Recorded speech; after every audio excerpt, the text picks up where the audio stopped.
Welcome to Facts TV News, where everything is true. 19-year-old held after 52-year-old woman is shot dead. Police say they have arrested and charged a man in connection with the murder of a 52-year-old woman and the injuring of two men at their home in April. The victim, Andrea Mitchell Young, of Mansfield Avenue, Homestead in St. Catherine, was at her home when men armed kicked in the door to the house and opened fire, hitting occupants several times. The injured were rushed to hospital, where Young was pronounced dead, and two men also injured in the attack were admitted.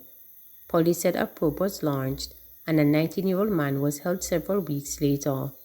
After a question and answer session, the man, identified as Eric Garden of Stewborough Avenue, Homestead in St. Catherine, was charged with murder, illegal possession of firearmed ammunition, and 2 counts of wounding with intent. Police say Garden was accosted on April 9 by the police and placed in custody. He was later identified by the eyewitness and was subsequently charged after a question and answer session in the presence of his attorney. His court date is being finalized. Trelawney painter charged with killing a carpenter. The police in Trelawney have charged a 38-year-old painter with murder and illegal possession of firearm and ammunition in connection with the death of a carpenter from his community of Bottom Town, Clarkstown in the parish.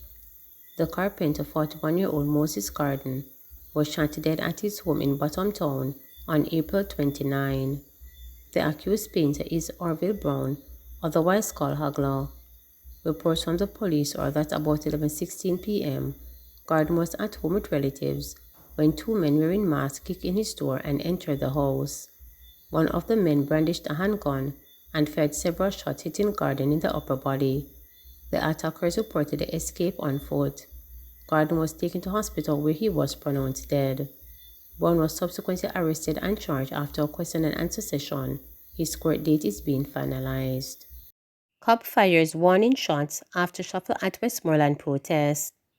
2 warning shots fired in the air by an off-duty cop held quite a brawl that broke out among residents of the parish on Monday after accusations that a day-long protest had been politically motivated.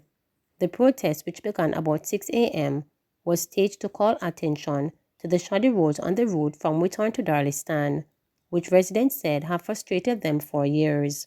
Shortly before 4 p.m., one resident remarked that the day's protesters had not taken action when the Member of Parliament for the area was aligned to the opposite People's National Party, though the roads were in poor state then.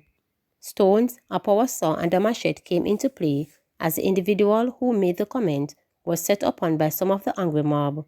He had to be rescued by the out-of-uniform lawman. Some individuals in the scuffle were escorted to Darliston Police Station.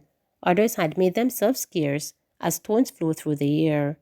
After the scuffle, Member of Parliament for Westmoreland Eastern Daniel Lawrence told reporters that the constituency is plagued by shoddy roads and poor drainage. The residents are really frustrated. They have reached a breaking point when they can't take it to the street, he said.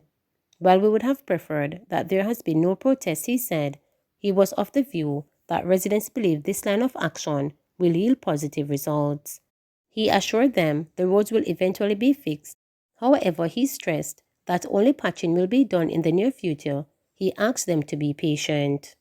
Battered St. Mary men speaking out. While underscoring the need for greater emphasis on mediation to help rid St. Mary of the scourge of domestic violence, the parish's police head said fewer men are now choosing to suffer the crime in silence. We are happy that, little by little, the males are reporting domestic violence against them, said Superintendent Bobette Morgan Simpson during this month's sitting of the St. Mary Municipal Corporation. She stated that for the first 4 months of the year, 6 men in the parish have come forward to report domestic violence cases to the police. That number, however, pales in comparison to the 62 females who have reported such an offense during the same period.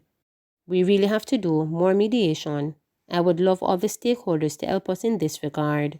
In terms of encouraging persons to go on the route of mediation, to talk things out instead of fighting it out, and not just fighting it out but fighting it out in a manner that leads to death in some instances or permanent injury to some persons, the senior crime fighter said. She noted that Of the 18 murders reported in St. Mary so far this year, 10 emanated from disputes such as domestic violence. Some of these disputes are so senseless, some of them are so unnecessary, that it is really a serious cause for concern, Superintendent Morgan Simpson asserted. She lamented that the children not spared from the whole matter of domestic violence and disputes in general. As a result, they sometimes perpetrated acts of violence at school and in the streets of the parish, Superintendent Morgan Simpson noted.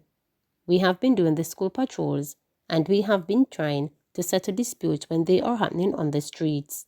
She also disclosed that, in an effort to address the issue, a workshop was held last week with principals, guidance counselors, and deans of discipline from various schools in St. Mary. We were together seeing how we can better treat with school violence and the whole matter of the fights and the disputes in the schools, Superintendent Morgan Simpson stated. Shift system proposed as solution for St. Thomas garbage woes. Responding to criticism about the poor job it is doing collecting garbage in St. Thomas, a representative of the local agency responsible has promised that a shift system will be explored to address the concerns. The commitment was given at last Thursday's monthly meeting of the parish's municipal corporation after several councillors complained that waste has been piling up in several communities and there is a stench in the areas. The issue is compounded by stray animals that scatter the garbage as they forage for food. Like those she was elected to represent, Councillor Marsha Francis, PNP Division, Cedar Valley, has been personally affected by the situation. This thing is getting so frustrating. It is over a month since my garbage is piled up at my house and it is starting to smell. The place is stink, she said.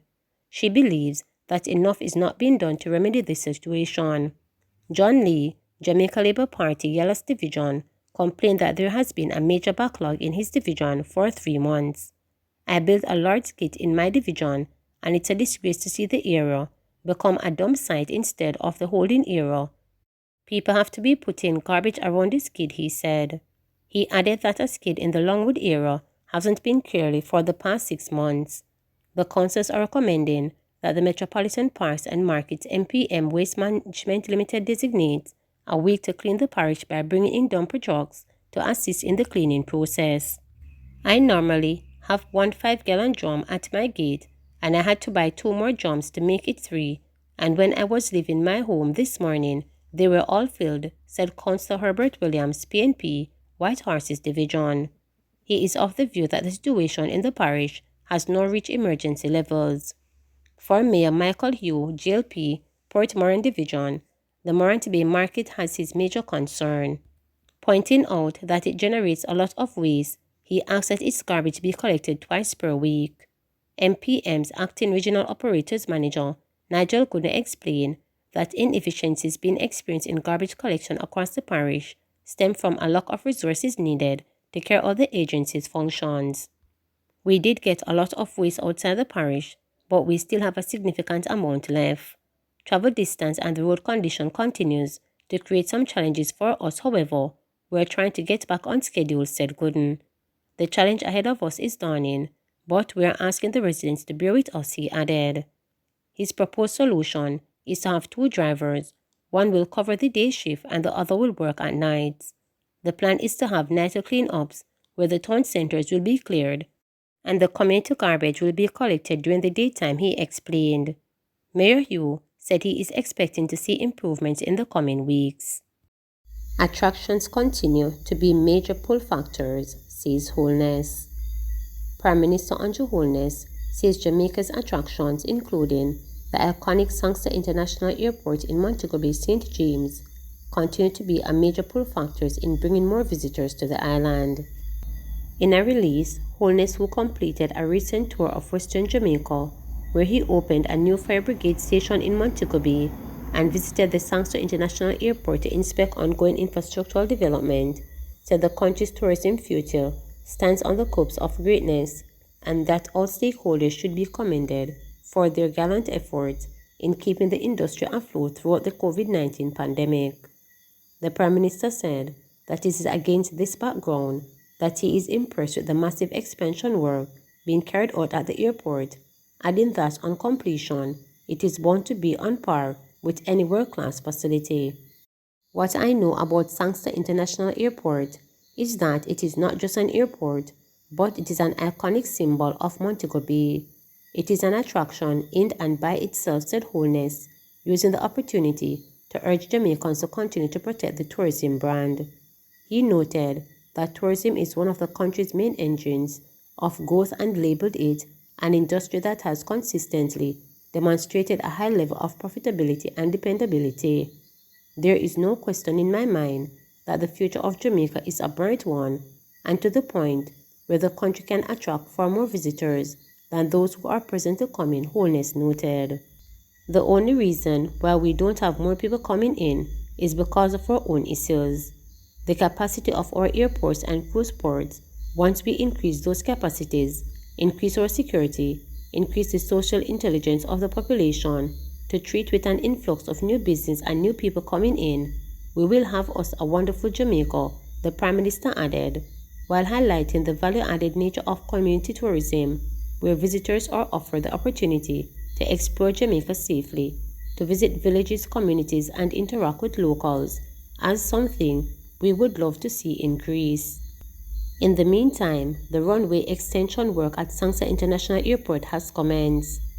The work includes the establishment of runway end safety areas or ESA, relocation of thresholds and navigational aids, and increasing the takeoff run available TORA for the primary runway from 2,662 meters to 3,060 meters. The extension work is part of the US $70 million runway expansion project. When completed, the runway is expected to reposition the airport to accommodate larger and more powerful airplanes, while significantly reducing arrival and departure times. Please remember to subscribe, like, share, and click the notification bell for daily updates.